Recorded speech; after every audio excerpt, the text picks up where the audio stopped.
뭐 이런 그 걱정들을 지들이 하고 지들이 못 들게 만드는 거예요. 까놓고 모든 얘기를 할 수 있는 문화가 아니에요. 온갖 엽기적이고 변태적인 지랄들 다 떨어대면서 국민들은 니들은 보면 안 돼라고 얘기하는 것도 웃긴 거죠. 개새끼들이 넘쳐나는 그냥 30cm 자를 들이댄 상태에서 여긴 되고 여긴 안 되고 또 이게 어떨 때는 아까 람보2처럼 전 세계에서 거의 유일하게 연소재 관람가 마루타 같은 영화를 단체 관람 시키는 전혀 반성이랄까 개선하지 않고 그들을 유지시키면서 이거 좀 문제가 있다고 생각이 듭니다.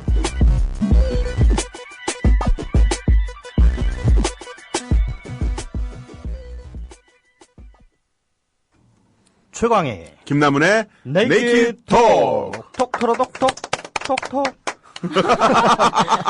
왜 이러세요? 음악이 좀 들어가줘야 돼요. 아 진짜요? 네, 음악이 좀, 여기 시그널 음악이 없으니까. 그런데 오늘은 선글라스 안 끼고 오셨어요, 청현 선생님? 오늘 장마철이고 흐리잖아요. 네. 근데 뭐 아무 때나 선글라스 끼고 다니고. 좀 미친놈이라고 그러지. 그러니까요, 예. 앨리스도 오셨네요. 안녕하세요. 네, 안녕하세요. 예. 반갑습니다. 아니, 지난 일주일 동안 어떻게 지내셨어요? 잘 지냈어요. 네. 제가 제 친구한테 저번 주에 한 거 좀비 얘기 있잖아요. 네. 그거를 내용이 너무 좋다. 들어봐라 이랬거든요. 네. 이 친구도 듣더니 저한테 카톡을 보냈어요. 이렇게 보냈어요. 이런 남자들이랑 MT를 가면 사흘 밤낮 얘기만 들어도 시간 가는 줄 모르겠다. 와. 제가 그런 남자분들과 함께 하게 돼서 너무 영광입니다. 그런데 그 친구분이 착각하신 게, 저희가 MT를 가게 되면요, 이야기를 안 합니다. 뭐, 다른 게 좀 있어요. 다른 수순이 있어서. 이야기 하실 거예요, 사흘 밤낮 동안? 말만 하실 거예요? 술만 마시고요. 저는 뭐, 다른 게 조금 있어서. 네. 아니, 운동 가르쳐 드리려고요. 운동. 그럼 뭐, 이상한 생각 하지 마세요. 그것도 좋죠. 네. 야외 나와가지고 어떤 네. 이 액티브한 활동을 하는 것도 좋고. 네. 어떻게 일주일 동안 뭐, 다른 일이 없으셨습니까? 저는 지난 일주일 동안 이 최강의 김나훈의 네이키드 토크 인파이팅, 김나훈의 인파이팅에 수시로 들어가서 순위의 추이를 유심히 살펴봤습니다만 네. 쭉쭉쭉쭉 내려가더만요. 그렇죠. 네. 저희가 출시됐을 때는 20위까지도 올라가요. 네. 근데 도대체 그 이유가 뭔가 이것을 네. 나름의 또 분석을 하느라고 좀 골머리를 앓았습니다. 분석의 결과가 나왔습니까? 전혀. 완전 미스터리한 현상이에요. 근데 네. 댓글들은 다 최강의 선생님 너무 좋다. 내용 맞아요. 너무 좋다라는 말이에요. 거. 네. 제가 나오는데도 불구하고 그리고 또 떨어진다는 게 이해가 안 우리 되는 최강희 선생님이 이 함자가 정말 어떻게 되냐? 최강희냐, 최광희냐? 논란이 있죠. 논란이 있었죠. 논란까지는 헷갈리실 수 있어요. 왜냐면 또 이제 축구 감독님도 계시고. 예, 그분 때문에 요즘에 그 네이버는 다음에 제 이름으로 검색을 해보잖아요. 네. 그러면 전부 축구 얘기만 나와요. 아니, 최강희 감독 때문에 내가 욕 먹고 있어요, 저. 제가 어제 강원도 양구교육청에서 강연을 하고 왔는데요. 네네. 거기 장학사 선생님 성함이 네네. 최광희 선생님이세요. 그래서 그렇구나. 하고 또 여기 왔더니만 또 이제 최광희 선생님이 네. 또 와 계시고 그래서 아무튼 아니, 그 이름을 그래서 참, 우리 아버지가 좀 잘못 지어주신 것 같아요. 항상 어디 가는 사람들이 헷갈려요. 강이냐, 광이냐, 이렇게 헷갈려 하시는데, 빛광자, 발그리자, 네. 광희가 맞습니다. 네. 저는 또 최근에 이제 트위터에 네. 고발뉴스 이상호 기자 후원회 이제 간다고 멘션 올렸더니만 어떤 분이 멘션을 주셨는데, 이야, 정말 그 저격 멘션을 받았어요. 너 그러다가 역도산처럼 칼빵 맞고 운지한다. 이야. 해밍웨이가 이런 말을 했었죠. 네. 6문장으로 가장 슬픈 소설을 써보십시오. 신지 않은 아기 신발 팝니다. 새 것, 이거였는데, 그게 뭐냐면 그만큼 이제 아이에 대한 어떤 준비를 해놨는데 아이를 뭐 유산하게나 잃게 돼서 신발을 판다라는 6문장으로 된 소설, 슬픈 소설 이야기를 했었는데, 야, 단 3문장으로 사람 이렇게 빡치게 할 수가 있구나. 역도산 칼빵 운지. 김남훈 씨가 의외로 네. 또 섬세하신 그런 얘기에 별로 그렇게 상처받지 않으실 분 같은 상처를 안 받는 것도 있습니다만요. 네. 역도산 선생님이 무라타라는 네네네. 이제 폭탄에 의해서 이제 네, 그렇죠. 이제 칼로 이제 네네. 찔렸던 거는 저한테는 뭐냐면은 소설이라든가 뭐 전설 이게 아니라 네. 실화거든요. 네. 실화고 어떻게 보면 이 업계의 단군 할아버지에 대한 이야기인 거죠, 저한테는. 아니, 뭐, 증조 할아버지, 아니면 외할아버지에 대한 얘기, 할아버지에 대한 이야기인데, 그걸 그렇게 써놓고, 뭐, 운지라는 단어가 갖고 있는 의미는 뭐 다 아실 테니까. 그러니까 단 한 문장으로 사람을 이렇게 확 돌게 하는. 그분이 이제 7급 공무원인지, 아니면 입금받는 분인지 모르겠습니다만, 야, 연구 잘했다. 진짜 연구 잘했다. 야, 그래서 그냥 뭐, 불락했죠. 그러셨고. 잘하셨어요. 잘하셨어요. 그럼 그런 최광희 분들은요. 선생님은 그런 예. 멘트를 받았을 때 전혀 상처를 안 받으세요? 저도 뭐 나름대로 좀 흔들리긴 하는데 안 받으려고 노력을 하죠. 왜냐하면 어딜 가나 찌질한 놈들은 있으니까. 예, 그건 뭐 이 세상에 또 진리잖아요. 네. 예, 그러니까는 그거 가지고 일희일비하면 피곤해서 못 살아요. 저도 예전에 그 가수 신승훈 씨에 대해서 뭐 인터넷 방송에 나가가지고 빠다바른 목소리다라고 제가 말씀을 했더니 그 신승훈 씨 그 팬들이 그의 그 아름다운 곡을 네. 그 많이 그 사랑하시는 그분들이 저한테 얼굴을 갈아버리겠다. 지금 좀 갈리신 것 같아요, 실제로. 아, 그래요? 술 때문에 그러신 거죠. 그래서 제가 거기다가 창의적이다. 정중히 말씀드렸죠. 네. 그런 댓글이 약 170여 개가 올라왔습니다. 170여 개. 네, 그래서 다 그 명예훼손으로 고소하겠습니다. 네. 제가 그랬더니 전부 갑자기 댓글들이 쫙 삭제가 되는 거예요. 네. 쫙 삭제되는데 이 댓글을 블로그에 달 때는 그 비밀번호를 달게 돼 있습니다. 네. 네. 근데 어떤 분이 비밀번호를 까먹은 거야. 큰일 난 거지, 이제. 네. 이거 삭제해야 되는데, 삭제가 안 삭제가 안 되는 거지. 네. 그러니까 이거 큰일 나고요. 그래서 이분이 보니까 제 유출은 하루 종일 인터넷을 뒤져서 제 이메일 주소를 알아냈어요. 네. 그래서 이메일을 보내셨더라고요. 네. 미처 삭제를 못했습니다. 죄송합니다. 죄송합니다. 사과드립니다. 뭐 그래도 이렇게. 착하다. 참 뭐 이렇게 그러니까 왜 사과할 말을 왜 처음부터 하냐고요. 네. 네, 좀 신중하게 얘기를 할 필요가 있다. 인터넷이라는 지난주에도 제가 그 군중심리 말씀드렸습니다만 네. 익명성, 안 폭력성, 보인다고 감염성. 예, 키보드 워리어라고 우리 말하죠. 거기서 그냥 대충 막 아무에게나 막 함부로 이렇게 쫙쫙 짓거리는 그런 말들 그런 거는 좀 치사한 자기 스스로의 그쵸. 인격에 침을 뱉는 행위다라고 생각을 맞아요. 해줬으면 좋겠습니다. 그리고 저도 대응을 할까 하다가 네. 바로 그 군중심리에서 익명성, 폭력성, 감염성 네네. 얘기하셨는데 똑같은 방식으로 막말을 하면 저도 감염이 된 거잖아요.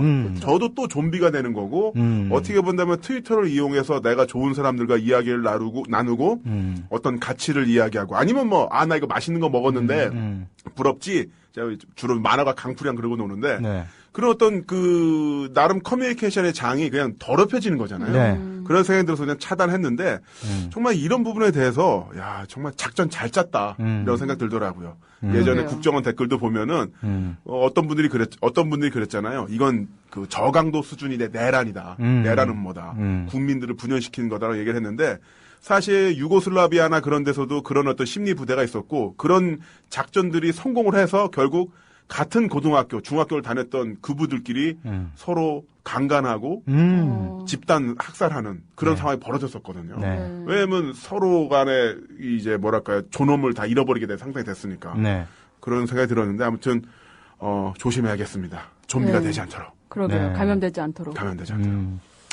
그냥 무시하세요. 무시하는 게 가장 그 현명한 길인 것 같아요. 그러니까 우리처럼 그 공개된 장소에서 대중을 향해서 말하는 직업을 가진 사람들이 그 겪을 수밖에 없는 네. 숙명이죠. 근데 그렇죠. 이제 말씀으로는 지금은 뭐 그런 것 좀 자제했으면 좋겠다라고 말씀드리지만 이렇게 얘기한들 또 그럴 지랄하는 새끼들은 해요. 네. 그러니까는 그냥 예. 그러니까 뿌리에 박히는 그 돌처럼 네. 그런 사람들이 있다라고 그냥 생각해버리고 살아버리면 돼요. 그러니까. 예. 그리고 정말 칼빵 놓고 싶으시면 한번 오세요.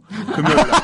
복대 차고 갈 테니까 절대 맞짱은 못 들고 그러니까 무서워가지고. 칼 한번 찔러 보시고 제대로 네. 들어가면은 이상호 기자 후원에 네. 가입하시고 제가 그래서 지난주에 얘기 드렸잖아요. 개똥력 구탄 걸기대회 한다고 네. 그래놓고 한 명도 안 모였다고. 그러니까 오프라인으로는 절대 못 나와요, 그분들. 예.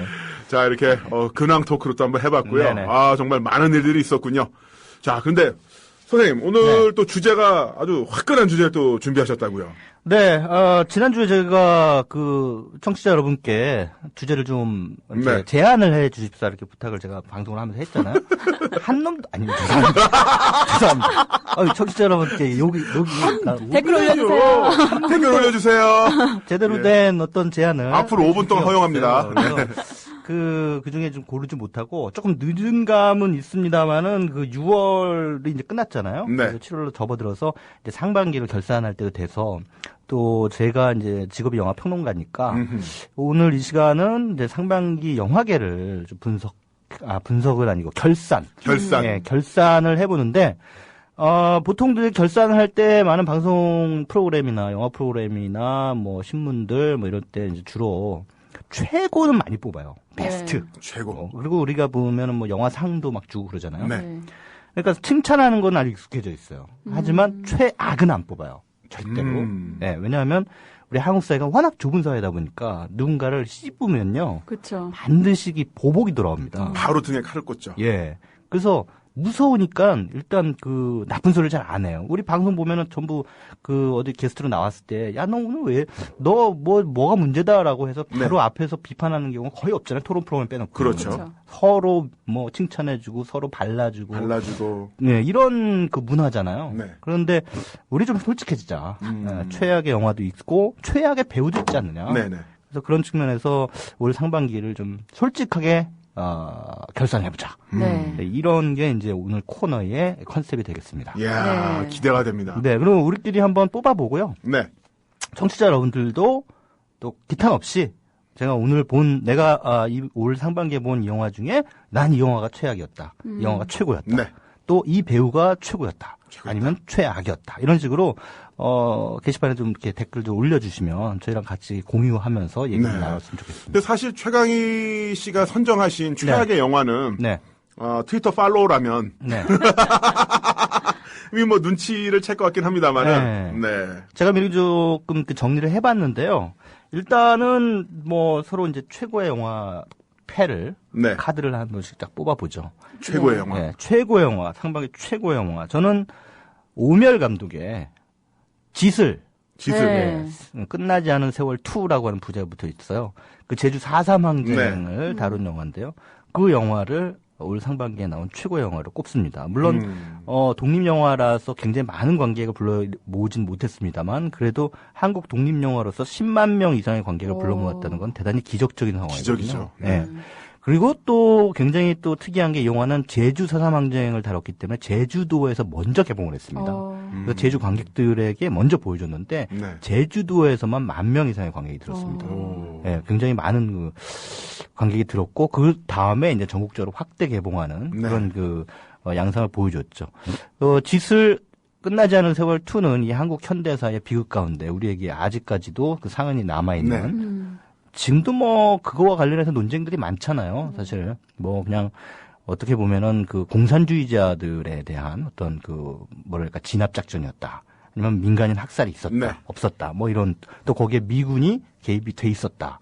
없었다. 뭐 등등해서 역사적인 논란들이 아직 많이 빚어지고는 있습니다만 그것을 제주도민의 입장에서 그때 당시의 상황을 재현하고 있고 또 이 영화를 연출한 감독도 제주도민이고 네. 그 영화의 모든 배우들도 다 제주도민입니다. 네, 그런 의미에서 상당히 그 지역 영화라고 하는 측면에서 아주 상당히 뭐랄까요 하나의 그 패러다임을 전환을 그 영화가 주는 어떤 메시지도 있지만 네네. 영화 자체의 퀄리티도 상당히 우수한. 그렇죠. 예, 일단은 앞서 개봉했던 26년이라든가 이런 영화들이 네. 좀 퀄리티 측면에서 좀 아쉽다라는 이야기가 좀 있었잖아요. 그렇습니다. 이 영화는 보면 일단 흑백 화면이고요. 또 그 군인들이 그 민가를 습격해가지고 양민들을 학살하는 장면이요. 아이러니하게도 굉장히 시적으로 묘사가 됩니다. 그 카메라가 이렇게 부유하듯이 그 슬로우 모션으로 그 군인들을 스쳐 지나가고 도망가는 오열하면서 도망가는 그 양민들을 다 그 비춰주는 그런 모습이 굉장히 아름답게 그려져요. 역설적으로. 예.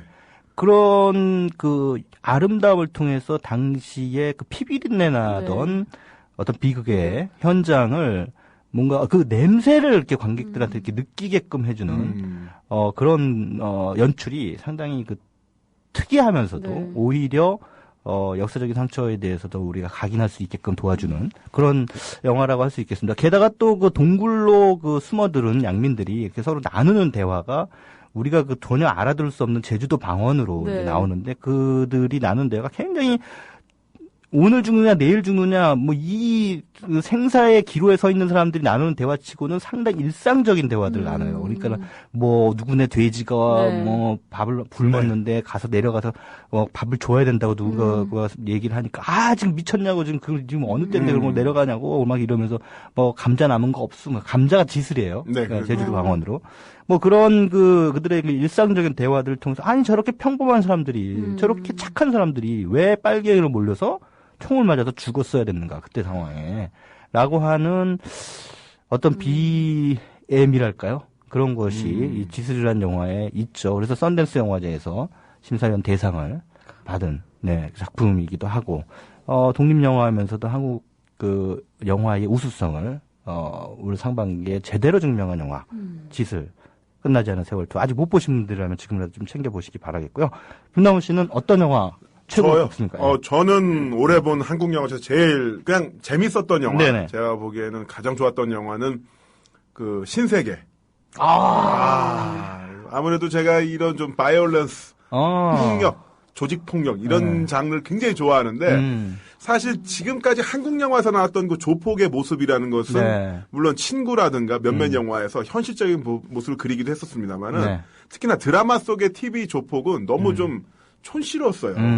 뭐 내 여자에게는 항상 따뜻하지 뭐 이런 것 같은 뭐 하여튼 좀 그 전형적인 어떤 게 있었는데 그런 게 다 빠지고 정말 현실 속의 조폭과 그러면서도 영화로서 갖고 있는 어떤 재미들을 잘 만든 것 같아서 네. 정말 재밌었고요. 예. 특히나 그 영화 신세계 같은 경우는 그 조폭들도 네네. 싸움이나 이런 게 아니라 누가 돈을 더 잘 버느냐. 네. 기업 조폭이라고 하죠. 실제로 그렇거든요. 네네. 일본 같은 경우도 야쿠자 시스템이 되면서 광역 조폭, 광역 폭력 조직단이 형성이 되면서 뭐 싸움이나 용맹무쌍함, 의리 이게 아니라 누가 더 돈을 더 많이 벌어와서 상납을 네. 하느냐.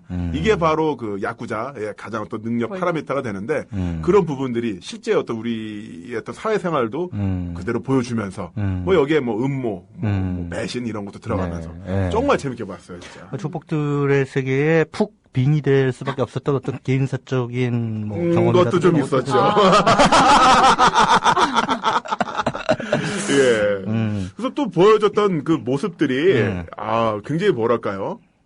현실적이었어요. 현실적이었고 네. 실제로 그 조폭들이 보면은 다 불안해요. 네네.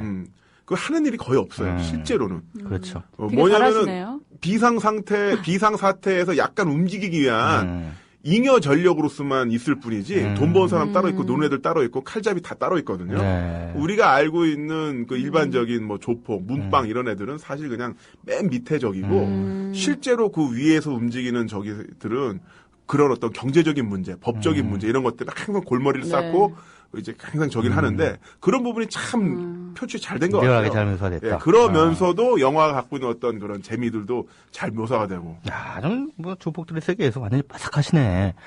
아무튼, 여기서 이 영화 신세계를 아직 못 보신 분들을 위해서 이 전문가 네. 해설 들어가겠습니다. 네, 전문가 해설. 네. 박훈정 감독이 연출했죠. 박훈정 감독은 이전에 악마를 보았다. 이 각본을 쓴 사람입니다. 그리고 유승환 감독이 연출했던 부당거래의 각본을 쓴 사람이기도 네. 하죠. 혈투라는 영화를 찍었다가 쫄딱 망한 뒤에. 아, 혈투요? 예. 나 그 영화는 진짜 보면서 재미있는 것 같긴 한데, 왜 이렇게 화면이 어두워요? 네. 아니, 1시간 반 내내 어두워서, 네. 누가 누군지 모르겠는 거예요. 예, 절지부신 끝에 혈투라는 영화의 그 흥행 실패를 네. 이제 만회하기 위해서. 아, 그래서 만든 어두운 데서 안 쓰는구나, 이 영화는. 네. 신세계는. 신세계고, 그 다음에 여기서 이제 이자성이라고 하는 그 경찰의 스파이죠? 네. 그 이정재 씨가 네. 그 조직에 잠입한 경찰 스파이로 등장하고, 그 바로 윗형, 브라더. 네. 그게 바로 이제 황정민 씨가 황정민 씨. 맡은 그 화교로. 정청이라고 하는 인물이죠. 화교이자 네. 전라도 사투리 쓰잖아요. 네. 예. 근데 이제, 되게 웃긴 게, 경찰에서 잠입한, 사실 정체는 경찰인데, 이게 이제 너무 오랫동안 조직 생활을 하다 보니까, 점점 자신이 이제 조직의 논리에 대해서 동화돼 버린 거죠. 네. 그렇죠. 그리고 자신을, 그 조직을 일망타진하려고 하는 경찰의 어떤, 뭐랄까요, 도구화되는 스스로에 대한 정체성, 이것에 대한 어떤 거부를 하게 되면서, 나중에는 정청이라고 하는 인물에 대한 어떤 우정, 이런 것들도 중요하게 생각하는, 네. 그런 이제 식으로 변모해가는, 뭐랄까, 인간성의 그 변화를 아주 상당히 흥미롭게 다룬 작품인데요. 그 실제로도 그렇다고 하더라고요. 네. 얼마 전에 디스커버리 채널에서 그 언더커버 캅 위장 경찰들 네. 잠입수하는 사람들에 대한 이야기 나왔는데 모터사이클 갱 그 폭력 조직에 2년간 잠입을 해서 실제 수사를 했는데 2년 동안 그 2년인데 이제 6개월 정도 잠입하면서 드디어 이제 자켓을 받았어요. 자기 이름이 들어가요. 네. 몽골스라고. 그 이제 자켓을 받으면서 정식으로 입단이 됐는데 그러면서 인정을 받잖아요. 인정을 받으면서 자존감을 채워나가면서 나중에 이 사람 싹 다 잡아들게 되니까 자기 인생에서 인연이 다 없어진 거예요. 실제로 내가 여기서 생활을 하면서 이 사람들 인간관계를 물론 범죄 조직이긴 하지만은 맺어놨었는데 네. 자기 인생의 존재 기반이 다 송두리째 없어졌던. 그리고 또 자기 자신은 그 사람들에게 이제 뭐죠? 이제 살인 청부 최고 상단에 올라가서 자가용 비행기 타고 다니면서 살아요. 경비행기를 타고 다니면서. 왜냐하면 땅에 있을 때는 항상 목숨이 위험하니까 비행기를 타고 저 공항 갔다가 잠깐 며칠 쉬고 다시 다른 공항으로 가고 그런 부분이 있었는데 그런 부분에서도 아까 말씀하신 것처럼 그 이정재 씨가 그 극중에서 그 혼란에 빠진 그 부분이 아주 진짜 리얼하더라고요. 그렇죠. 저도 신세계라는 작품 아주 재밌게 봤고 올 상반기에 수작의 한편으로 꼽고는 싶은데 그 설정 자체가 그 홍콩 누아르 영화 무간도의 일부와 아주 흡사해요. 거의 똑같죠. 경찰이 그 조직 내에 잠입한다라는 설정 자체가 굉장히 흡사하죠. 그래서 그 부분에서 살짝 감점이 됐어요. 감점이 됐고 이게 현실로 들어가면요. 사실 경찰이나 조폭이나 모 최대 선후배 관계이기 때문에 동문에서 다 까져요. 그렇게 하면 야, 너 34회 아니야? 너 여기 와 있어. 이렇게 되니까 어쨌든 영화가 주는 그 메시지는 정의의 편이든 부당한 자들의 편이든 악당의 편이든 중요한 것은 나를 얼마나 챙겨주고 아껴주느냐. 그러니까 사람인 이상은 나를 아껴주는 사람의 편이 될 수밖에 없다. 라고 하는 아주 자명한 이치를 영화가 보여주고 있죠. 그런 점에서 상당히 의미심장한 메시지를 안겨주는 영화였는데, 앨리스님은 어떤 영화가 제일 최고의 영화에 꼽힐 수 있나요? 저는 올해 상반기 때 정말 즐겁게 시간을 보냈습니다. 왜냐하면 제가 제일 좋아하는 영화 감독 2명이 있는데요. 두 분 다 그 두 분의 영화를 다 볼 수 있었어요. 첫 번째가 우디 알렌 감독이고, 두 번째가 리차드 링클레이터 감독인데요. 정말 오랜만에 우디 알렌 감독이 로마 위드 러브가 나왔었고요. 그 다음에 리차드 링클레이터 감독의 또 9년 만에 비포 미드나잇이 나왔었죠. 너무 좋았고요. 저의 최고의 영화는 로마 위드 러브였는데요. 이 영화를 보신 분들 중에 의견이 너무 나뉘더라고요. 반반씩. 어떤 좋다는 분들은 이제 저 같은 사람들이고 별로였다. 예전보다 좀 실망스러웠다라고 하시는 분들은 이 옴니버스 형식으로 로마에서 벌어지는 그 몇 가지 로맨스에 대해서 보여주는데 서로 연결이 안 돼요. 관련이 없죠. 각각 따로따로 그 이야기가 보여지는데, 근데 저는 연결이 안 됐지만 그 각각의 그 미국 사람의 시각으로 본 로마 사람들의 그런 좀 웃기는 약간 좀 우습게 보이는 그런 라이프 스타일, 그다음에 사랑하는 방식 이런 것들이 너무 재밌게 보여져서 연결이 안 됐지만 그 안에 통일성이 있다. 그리고 너무 웃겼다. 저는 그렇게 보거든요.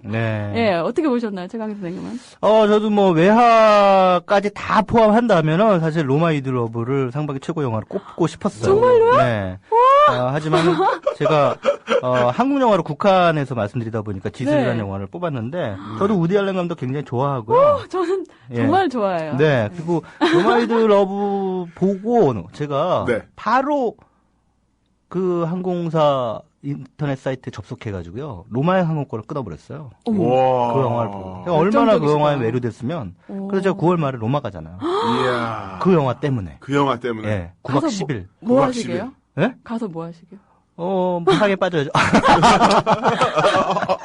저도 혼자 로마에 가보는 게 꿈 중에 하나인데. 아무튼 예전에 한번 로마를 가본 적이 있어요. 한 10년 전에 가본 적이 있었는데, 그때 갔었던 트레비 분수라든가 스페인 광장 등등, 판테온 광장이라든가 이런 로마의 유적지들이 이제 영화 속에서 등장하니까 옛날 추억도 생각나고, 그럼에도 불구하고 우리가 항상 그 여행지를 좀 이국적인 시각에서 뭔가 낭만적인 그 시선으로 바라보게 되잖아요. 근데 우디 알렌 감독 영화의 특징이 뭐냐면 어떤 스페인이라든가 아니면은 영국의 런던이라든가 파리라든가 이러한 그 이국적인 배경을 딱 갖다 놓고 거기서 벌어지는 사람들의 그 행태는 굉장히 세속적이고 어디 가나 보편적이에요. 그렇죠. 그러니까 사람 사는 건 어디 가나 똑같다. 다 똑같고 사실 다큐멘터리 TV 채널에서 보여지는 네팔, 티벳 거기에 순수한 어린이들 이렇게 이야기를 하는데 그 어린이들 90%가 피부병 앓고 있어요.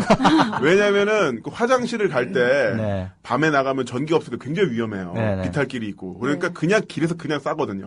그럼 그 인분이 다 돌고 도니까 다 피부병이 있고 다 이런 건데 그런 거 다 싹 다 제거하고 아름답고 뭐 이렇게 순수하고 이런 것만 이야기하는데 사실 그런 거 믿고 갔다가 실망한 분들 굉장히 많으시죠. 네. 아니 사람 사는 거 다 똑같은데 다 똑같은 거죠. 피부병이 왜 나와요? 그러니까 이제 거기서 이제 현실과 괴리가 그러니까 우리가 보는 것과 그렇죠. 또 그 내부로 들어가서 체험하는 것과의 그 간극이라고 할 수가 있겠죠. 네. 네. 근데 그런 면에서 로마 위드 러브는 굉장히 그 독특한 구성을 취하고 있으면서도 그러니까 아까 말씀드렸다시피 여러 사람들의 사연이 에피소드들이 막 중첩되면서 보이죠.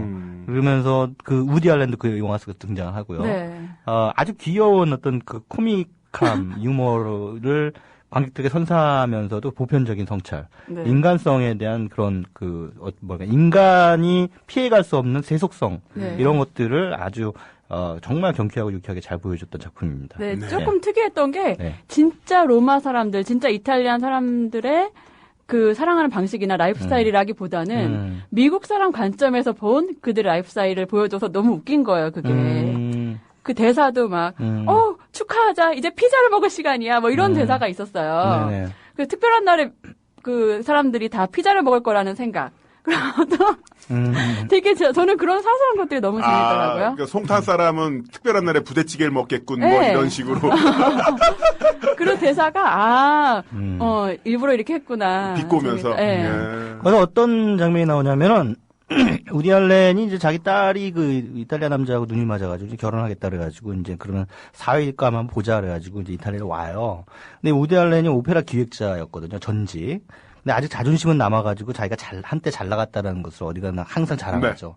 근데 왔는데 자기 딸의 장인이 될 분이 샤워실에서 노래를 부르는 걸 우연히 들었는데 너무나 노래를 잘하는 거예요. 진짜 성악의 천재. 네.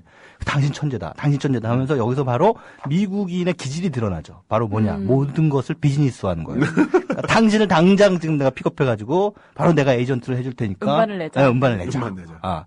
그런 식으로 이제 계속 이 사람을 꼬셔요. 근데 이 사람은 그냥 샤워하면서 노래 부르는 걸 즐기는 사람일 뿐이에요. 그런 거 전혀 하고 싶지 않은 사람이죠. 그럼에도 불구하고 우디 알렌은 계속 끊임없이 그를 꼬셔서 결국은 오디션장에 세우는데 이 사람은 샤워할 때만 노래를 잘 부르기 때문에 샤워 꼭지가 없으면 노래를 못 불러요. 샤워 꼭지가 네. 없습니다. 그래서 결국 어떤 방안을 택하느냐. 그 오페라 무대 세우는데 네. 계속 샤워 꼭지로 물을 틀어내요. 그러니까는 샤워를 하면 이러면서 노래를 부르는데 그 어떤 기발한 상상력이죠. 네. 정말 우디 알렌 할아버지만이 낼 수 있는 그 나이에 그 연세에 어떻게 저런 귀여운 상상을 할 수 있을까 이런 생각이 절로 들게 만들었던 그런 작품입니다. 자, 그리고 이렇게 정말 이 현재 그 최강 씨와 함께 2013년도 상반기 최고 영화 한번 뽑아봤고요. 이야기 나누다 보니까 여행이라는 주제로 또 살짝 나갔던 것 같은데 여행하는 노래 한번 들어보도록 하겠습니다. 전람회의 여행.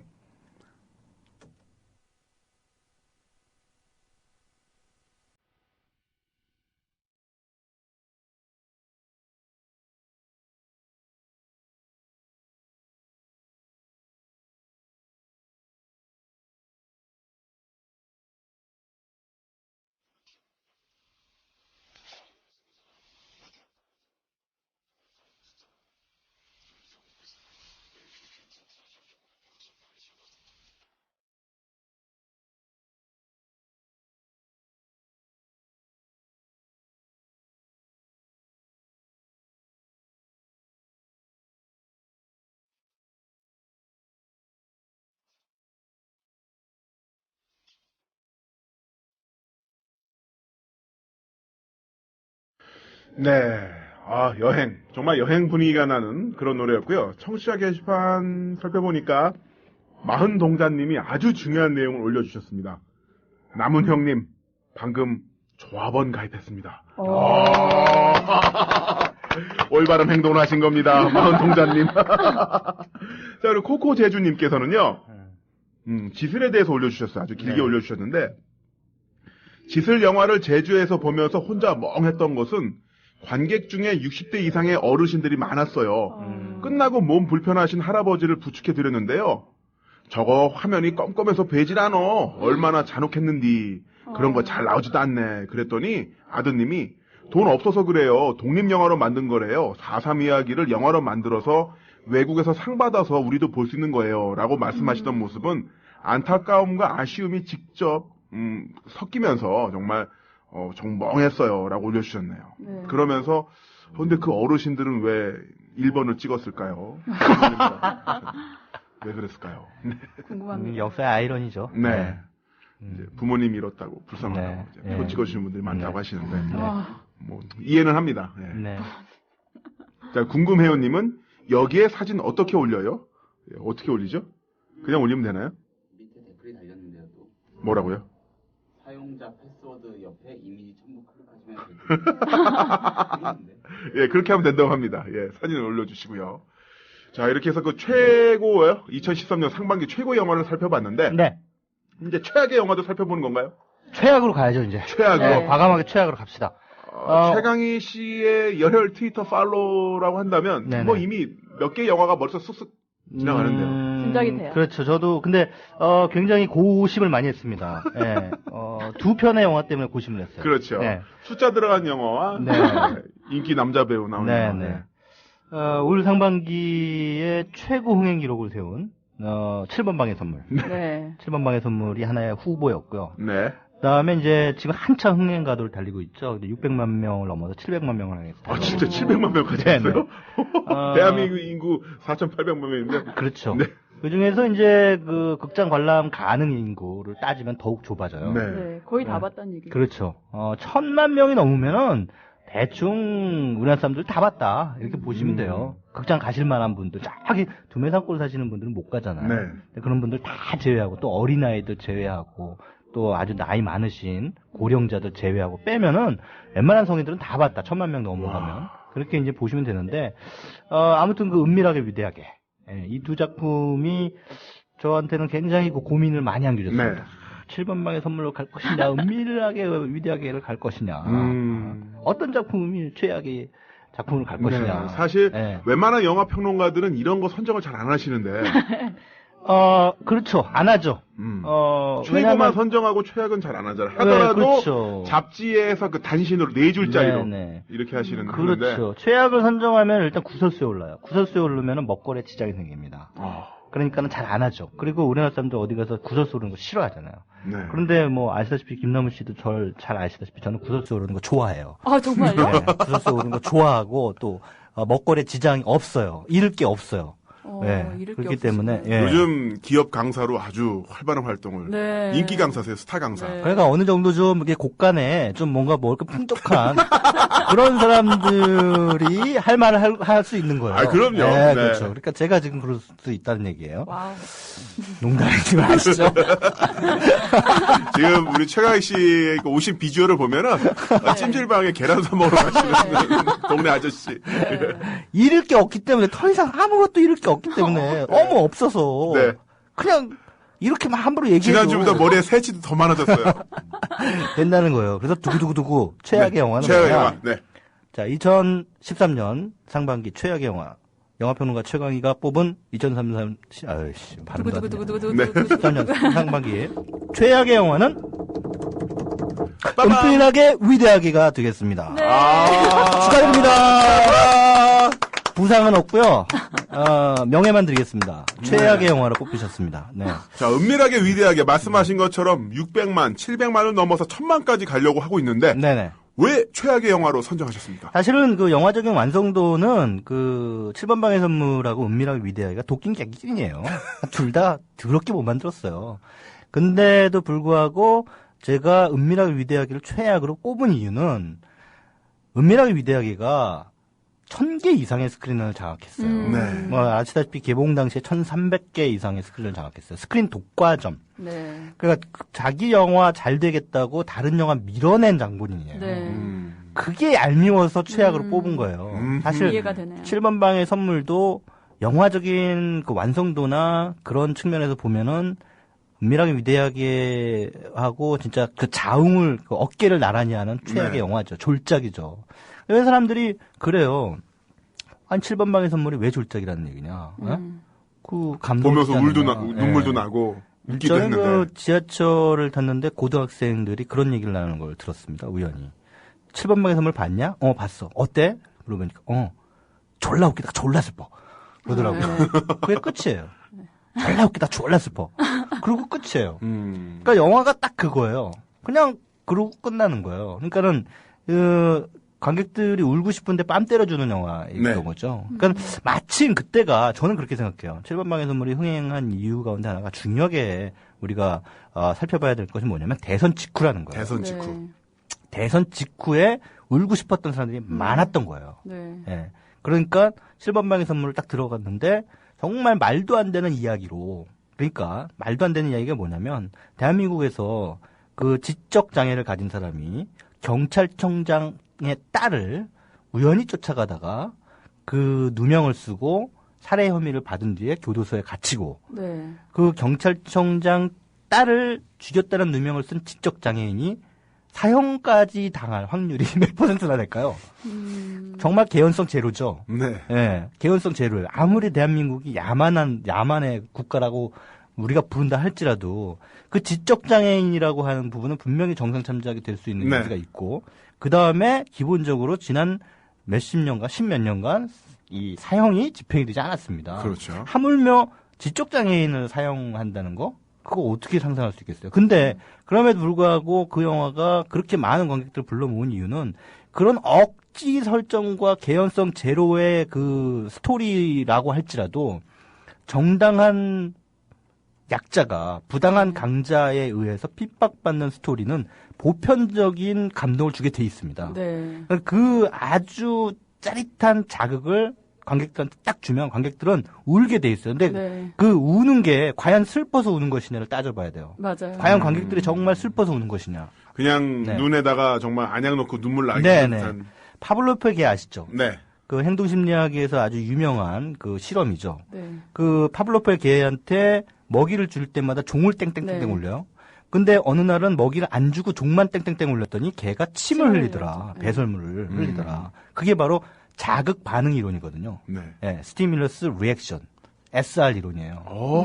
예. 갑자기 지적이죠. 고품격. 예. 여기서 또 이게 좀 영어 좀 나와줘요. 영어도 나오고 이러면서 네. 이제 화자의 어떤 레벨루가 나오고. 예. SR 이론이거든요. 네. 그게 뭐냐? 7번 방의 선물은 관객을 바로 파블로프의 개로 대접한 거예요. 그러니까 자극을 주는 거죠. 이래서 댓글이 이런 자극을 주면 이런 반응이 나올 것이다라는 정말 것을 앞니를 생각 안 하고 네. 지르셔. 네. 최고의 뱉고 보시는구나. 박수들이죠. 그냥 뭐 제가 영화를 본 모든 관객들이 다 개새끼들이라는 얘기는 아니에요. 이게 아니죠. 그런 취급을 당한 본인들이 화를 내야 되는 게 정상이에요. 사실은 이런 말을 하는 평론가한테 화를 낼 게 아니라 네. 저 영화는 나를 개로 지금 자극에 반응하는 파블로프의 개로 대우하고 있다. 이렇게 생각해야 되는 거예요. 그러니까 화를 근데 내야 진짜로 되는 가끔 어떤 영화를 보면요. 이거 오래된 영화지만 예를 들면 뭐 편지라든지 뭐 네네. 이런 영화들 있잖아요. 네. 그 뭐 음악이 쫙 깔리면서 슬로우 모션이면서 막 같이 울고 짜고 이러면 가끔 가다가 이런 생각이 들어요. 감독의 목소리가 들리는 것 같아요. 뭔가 빙의해가지고 울어. 울어. 지금 울 시간이야. 넌 지금 울어야 돼. 그때 울게 되죠. 그러니까 나도 실컷 울고 나오면 내가 왜 울었지? 이런 그렇죠. 느낌. 그런 이제 심파적인 설정. 우리가 보통 심파라고 하는 것도 네. 그 심파가 원래 뭡니까? 새로운 파도라는 뜻이잖아요. 그러니까 뉴 웨이브라는 뜻이에요. 네. 그러니까 우리가 무조건 울리는 거를 심파라고 부르는 이유가 있어요. 그게 일제시대 때 1930년대 20년대 때 네.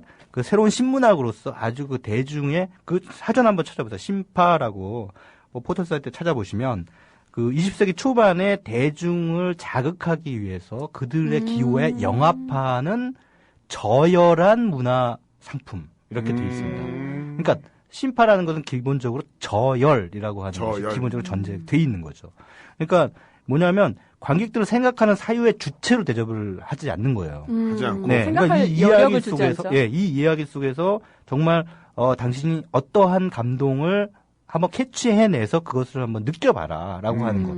이를테면 인생은 아름다워 같은 영화 있잖아요. 네. 그 영화에서 한 명이라도 울든가요? 누가 울는 장면 안 나오잖아요. 네. 단 한 명도 울지 않아요. 웃기죠, 오히려. 예, 그 어목하고 그 참담한 상황 속에서도 무슨 그 로베르토 베니니가 눈물을 질질 흘리는 장면도 나오지도 않고 네. 아빠 이런 장면 나오나요? 안 나오잖아요. 근데도 얼마나 감동적이에요. 그게 아니라 지금 너무 리얼한 여기까지 표정이. 하셨는데, 지금 막 소름이 돋아서, 좀 어떡하죠? 야 근데 말씀 잘 하셨고요. 네. 저도 그런 생각이 들어요. 뭐냐면, 그런 심파 또는 일방적으로 앨리스가 얘기한 것처럼 감독의 목소리가 들린다고 하는데 네. 그런 영화들이 갖고 있는 특징이 예능 프로 자막을 보는 것 같은. 그렇죠. 예능 프로를 보면은 자막이 너무 과도하게 들어가면서 네. 이 자막으로서 생각의 여력이. 시청자의 감정을 조절해요. 네. 으하하하 웃고 네. 헐 하면서 자기들이 막 감탄하고 이러면서 그렇죠. 감정을 그냥 세팅을 다 해주는 거죠. 그렇죠. 여기서는 웃어요, 여기서는 울어요, 여기서는 박수쳐 이런 식으로. 모든 시청자를 사람이 완전 느끼는 게 바보로 같아야 되는 거죠. 그렇죠. 시청자를 완전히 바보로 만드는 행태라고 볼 수가 있겠죠. 그것도 사실은 일본에서 가져온 거예요. 네. 일본 프로그램들이 먼저 그 과도한 자막을 시작했고 그걸 한국 프로듀서들이 그대로 따서 하고 있는 거죠. 그래서 사실 일본 프로그램 개방을 해야 되는 거예요. 지금 일본 영화만 이렇게 가는데 네. 일본의 오락 프로그램이나 교양 프로그램들 한국에서 틀 수 있도록 허락을 해줘야지. 안 그러니까 이 프로듀서들이 일본 가가지고 계속 베껴오는 거거든요. 네. 그 우리나라 버라이어티 쇼도 전부 일본에서 포맷 베껴오는 거거든요. 많은 부분들이 그런 거 있죠. 예. 사실 저는 올해 초에 일본 방송국에서 한번 오파가 온 적 있어요. 아침 프로의 게스트 고정으로 나와달라고. really? 예, 리얼리. 제가 좀 일본어도 좀 되고 또 일본에서 올해 한 3년 정도 프로레슬링 선수 활동을 하면서 여러 가지 커리어 좀 쌓았잖아요. 완전 국제적인 스타가 되죠. 예, 그래서 오디션도 한번 봤습니다. 떨어지셨나? 떨어졌죠. 왜 떨어진 거야? 왜? 거기서 그러니까 원래 출연하시던 분이 계셨어요. 한국 분인데 네. 이번에는 한국 남자로 한번 해보고 싶다 패널을 해서 굉장히 인기 프로그램이에요. 그래서 네. 연락이 와가지고 사유리 씨한테 한번 물어봤었어요. 사유리 씨가 그 프로 엄청 유명하다고 거기 나가면 완전 스타 된다고 이야기를 해서 근데 그 이야기를 나중에 들었어요. 왜냐면 오디션 굉장히 성의 없이 봤거든요. 난 그냥 성의 없이 봤는데 성의 없이 보고 나서 물어보니까 아주 유명한 프로그램이다 해서 선우가 바뀐 거죠. 그래서 아무튼 떨어졌고 네. 잘 됐으면 좋았을 텐데. 그러게요. 그렇군요. 비행기 마일리지가 주말마다 가야 되니까. 일본 프로그램 얘기해서 또 일본이 또 출연료가 세요. 그렇죠. 센 게 아니라 정상적으로 주는 거죠, 일본이. 완전 세요, 진짜. 예. 정상적으로 주는 거고 한국이 정상 아래로 굉장히 비정상적으로 인건비를 측정하는 거죠. 오늘 모 방송국에서 출연 요청이 왔어요. 취재 요청이 왔는데 아침 프로에 휴먼 코너에 나와달래요. 네네. 그런데 사실 제가 방송국 MC도 했었는데 휴먼 코너가 뭐냐면은 이렇게 막 아침에 배달하고서 땀 딱 닦으면서 그래 인생 열심히 살아야지 이런 거거든요. 그래서 내가 거기 나올 계제는 아닌데 왜 나한테 연락을 했지 하길래 이제 이런 전화가 어떻게 되냐면 대부분 직함을 들어보면 알아봐요. 알을 수가 있어요. 김남은 선수 되시죠? 하면은 이 사람 나 별로 안 알아봤구나. 프로레슬링 하는 독특한 사람인지 아는구나.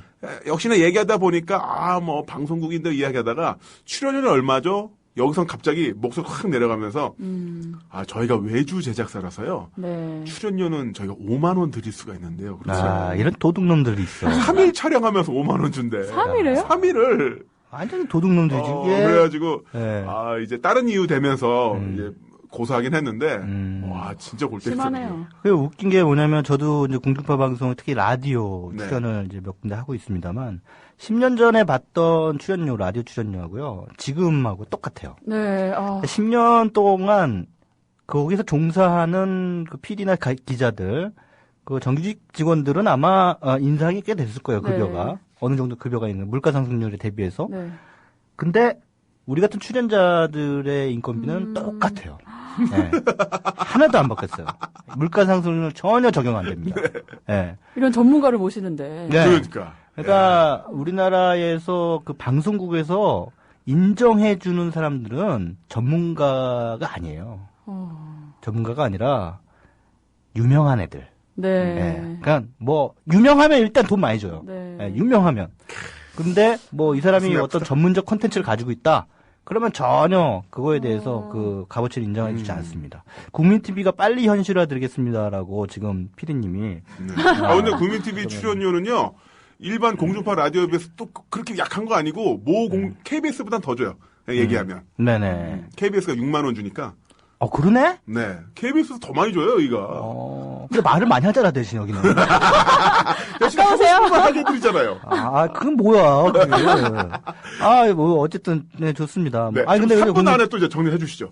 벌써 시간이 그렇게 시간이 이렇게 됐어요? 그래서 지금 최악의 영화를 뽑다가 어쨌든 이렇게 얘기가 나왔는데, 근데 저는 이제 최악의 영화 뽑았는데 두 분은 최악의 영화 말씀 안 하셨는데. 저희는 시간이 가버렸네요. 가버렸어요. 그래도 이런 식으로 하면서. 제목이라도 얘기해, 제목이라도. 저는 개인적으로 최악까지는 아니고 좀 아쉬웠던 영화. 네. 전설의 주먹. 그렇죠. 격투기 팬이 즐기기엔 너무 약하고 그렇다고 아줌마 팬이라는 표현 죄송합니다. 그러니까 뭔가 중년 여성이라든가 일반적인 소프트한 팬들을 끌어들이기에는 스토리가 약한 뭔가 좀 그러니까 어정쩡한 짬짜면 같은 느낌이더라고요. 그렇죠. 그래서 이제 그 영화를 뽑았어요. 네, 저는 아쉬웠던 영화가요. 맨 오브 스틸이랑 위대한 개츠비인데요. 뭐 위대한 개츠비를 얘기를 하자면 사실 이 영화 기대하신 분들 되게 많거든요. 그냥 그 책을 원작을 읽고 근데 이게 예전에 이 감독이 물랑루즈를 봤을 때도 저희가 느꼈던 건데 각 장면들은 너무 아름답고 화려하고 볼거리가 많고요. 음악도 아름답고 한데 이 플롯이라고 하죠. 연결이 조금 약해서 다 보고 나서 이 감독이 원했던 그런 감동을 관객들이 못 전달받은 느낌? 그래서 좀 아쉬웠어요. 네, 알겠습니다. 저는 은밀하게 위대하게를 최악의 영화로 뽑았습니다. 그 은밀하게 위대하게를 보신 어떤 분이 저한테 그런 얘기를 하더라고요. 야, 은밀하게 위대하게 같은 그런 졸작이 말이야. 600만, 700만 단다는 게 이게 말이 되냐? 저한테 그러시더라고요. 네. 그래서 제가 그랬죠. 봤어? 봤지. 그러니까 600만 되는 거야, 이 새끼야. 정답이네요. 그렇죠. 나는 봐도 되고 다른 사람 보는 건 한심하다. 이건 말이 안 되죠. 네. 그러니까 평론가의 말에 좀 귀 기울이시고 평론가가 제발 보지 말라는 얘기 좀 보지 마세요. 저희가 이런 영화 나오면요 미리 보시고 말씀해 주세요. 관람 금지 명령을 내리십시오. 대한민국 영화 평론가 사상 최초로 관람 금지 명령을 내리시는 거죠. 진짜요? 네, 딱 오케이. 저도 선생님 말씀 듣고 안 본 사람 중에 한 명입니다. 오케이. 그럼 매번 그 출연할 때마다 제가 그 주에 관람 금지 영화를 그거 진짜 위험한데 이거는 한 편씩 제가 뽑아가지고 말씀을 드릴 테니까요. 그 영화는 꼭 관람을 하지 마시기 바라겠습니다. 대한민국 역사 최초고요. 최강 씨가 자신의 그 직업 커리어를 걸었습니다. 국민 TV에서 책임져 주셔야 돼요. 자, 이렇게 해서 벌써 시간이 다 됐네요. 오늘 진짜 김남훈의 인파이팅 2부 코너 최강희 김남훈의 네이키드 토크 앨리스 양까지 해서 많은 팬들이 있습니다. 진짜 정말 매번 이런 많은 정말 심도 깊은 주제를 준비해 주신 그 최강 씨께 감사 인사 또 정말 오늘도 톡톡 튀는 토크 해주셨던 앨리스 양에게 감사 인사를 드리면서요. 이만 여기서 마치도록 하겠습니다. 저 주제 좀 빨리 좀 주세요. TOD 테마 온 디맨드. 여러분들이 원하시는 테마로 다음 테마를 준비할 수 있도록 해주십시오. 네, 고맙습니다. 감사합니다.